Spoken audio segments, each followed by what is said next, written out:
Hi there, it's Susan from SusanWinter.net. Thank you for coming to my channel. Thank you so much for subscribing. I love it when you guys do that and your great comments.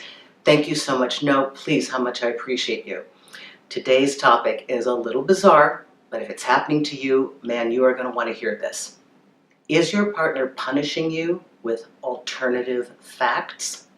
Yeah, they've made up some narrative that never happened.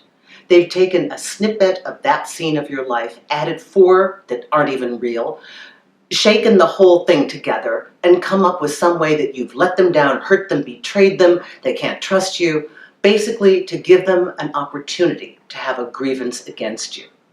Yeah, they're punishing you with alternative facts. I have seen this in 3 cases. 2 are friends of mine, and the other one is a client that I counsel. And I have watched the partner of my friend come up with an entirely different reality. And this reality they repeat over and over and over again to anyone who will listen. They tell the story of the abuse and the betrayal and the insensitivity in this horrible situation, which is constructed in their mind. One little piece that was contorted, twisted, augmented, a thread of something real, then all the rest is illusion, right? And they tell this story over and over again until they actually believe it themselves. And it gives them why would people do this? It gives them fuel to beat you and beat you and beat you because they're mad, they're angry, they're resentful. Somehow, at some point, they were hurt by you. Whether you did something without even knowing it, that they were ouchy about, or you did something wrong and you were insensitive and you hurt them. But they will beat you and tell this story and convince themselves of it to the point that they don't even know the truth anymore. They'll begin to believe their own narrative and spin this story. Why? It's a self-fulfilling prophecy. There are people who, no matter how competent they are in the world, no matter how attractive and accomplished they may seem, or confident, have deep within them an insecurity. I don't deserve, I can't have. Somehow they're going to abandon me. They play out this story of being the victim. One, it gets them a lot of attention. It gets them maybe some sympathy. But it also allows you, the partner who really isn't doing any of these things, to fail them. And that sends you in a tailspin because you're trying to defend something for which there's no defense because you didn't do anything. But you cannot make them see this. And if you're in this case where whatever your partner is holding against you, they will not hear your side of it. They're blowing it up to the point that it doesn't even sound like anything you know that's ever happened in your relationship, and they're convinced that this is reality. No, they need that. They want to have that against you.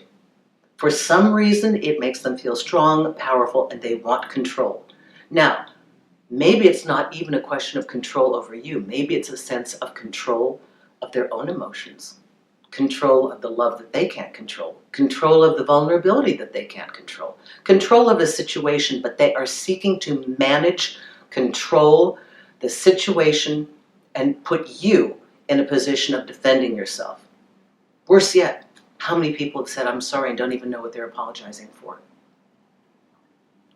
Maybe you've grown up in a home where one of your parents did that just to keep peace.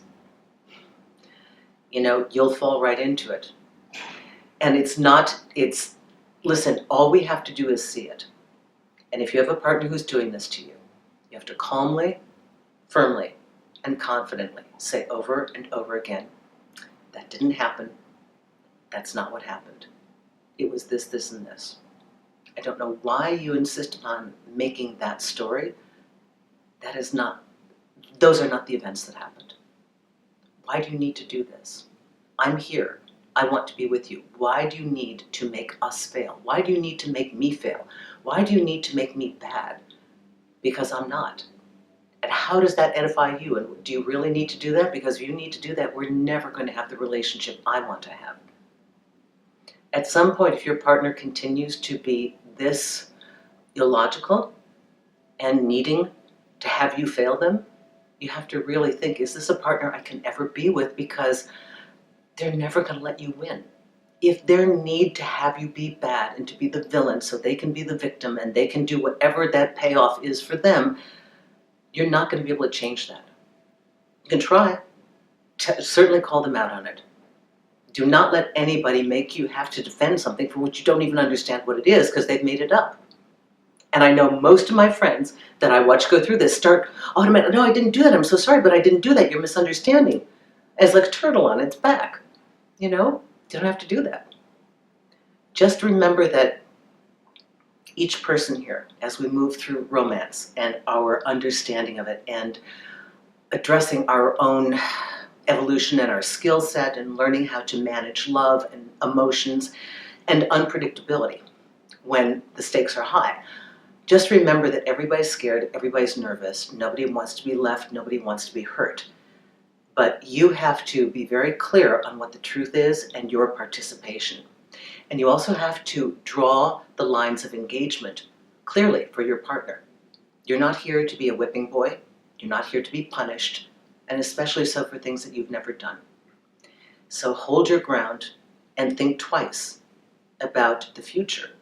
Is this somebody that can get jostled out of this? Can they work their way out? Are they willing to seek therapy for this issue that they have? Or is this who they are? Because if this is who they are, you're going to need to do some serious thinking about that relationship. I hope this has helped you. I don't want anybody beating you up for things that you didn't even do. Susan Winter for SusanWinter.net, and thank you so much for calling me on Magnifi. You guys are so awesome. It's so great to hear from you, and at all times during the day. It's just wonderful, and all the clients that keep coming back to the website. I really love working with all of you. Thank you for subscribing, and if you want to listen on iTunes, The Susan Winter Show. Thanks a lot. Bye-bye now.